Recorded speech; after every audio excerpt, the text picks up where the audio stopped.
আসসালামু আলাইকুম, সবাইকে স্বাগত খাদিজা কিচেন উইথ ভিলেজ ফুডে। আজকে আমি করব পাকা আমের ভর্তা। সবসময় খালি কাঁচা আম দিয়ে ভর্তা ভালো লাগে না।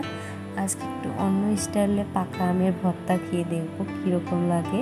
তাই ভাবলাম ভিডিওটা আপনাদের সঙ্গে শেয়ার করি। যদি আপনাদের ভালো লাগে অবশ্যই এরকমভাবে বানিয়ে খেয়ে দেখবেন।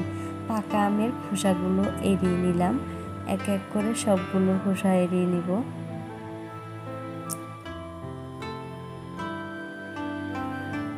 এবার ছাটে যে মাংস থাকে, মানে নরম অংশ, সেই ছাট থেকে কেটে নিয়ে টুকরো টুকরো পিস পিস করে নিলাম। এভাবে করে সবগুলো পিস পিস করে নিব। একদম গাছ থেকে বেড়ে আনা টাটকা আম, খুব রসালো মিঠে আমগুলো। আর এই মিঠে মিঠে আমের মাঝখানে ঝাল ঝাল লাগলে খেতে কি না মজা লাগে সেটা বলে বোঝানো যায় না।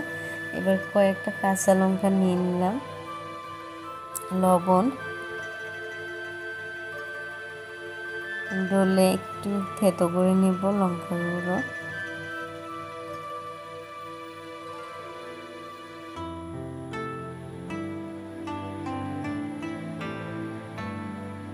এবার আমগুলোর উপর দিক থেকে কাঁচা লঙ্কা দিয়ে দিলাম। কাঁচা লঙ্কা দিয়ে মাখিয়ে তারপরে সেটা দিয়ে দেব। সেটা দেখলে সবারই জিভে জল এসে যাবে। সেটা হলো কাসুন্দি। উপর দিক থেকে কাসুন্দি দিয়ে ভালো করে মাখিয়ে দিলাম। একদম অল্প একটু টাইম নিয়ে মাখাতে হবে, 1 থেকে 1.5 মিনিট টাইম। খুব রসালো করে নিব। মাখিয়ে মনে হবে যে এটা রান্না করা হয়েছে, এরকম কালার চলে আসবে। আর পাকা আমের কালারটা এমনি হলুদ একদম। আর এটাকে অল্প মাখিয়ে করে বানালে কাসুন্দিটা মিশে যায়, খুব খেতে ভালো লাগে। এবার প্লেটে সাজিয়ে নিব, দেখি কীরকম লাগে।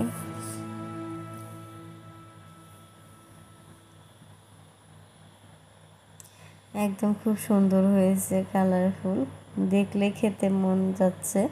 এবার দিয়ে দিলাম রিহা দাদাকে, মানে আমার শ্বশুরকে দিয়ে দিলাম, খাচ্ছে। এবার আমিও খেতে বসে যাব। বাহ, খুব মজা হয়েছে খেতে। অনেকখানি নিয়েছি, আমি খেতে পারবো। আমার কাছে খুব ভালো লাগে পাকা আমের ভর্তা। আর আপনাদের কাছে যদি ভালো লাগলো অবশ্যই ভিডিওটাতে লাইক দিয়ে পাশে থাকবেন। আল্লাহ হাফেজ।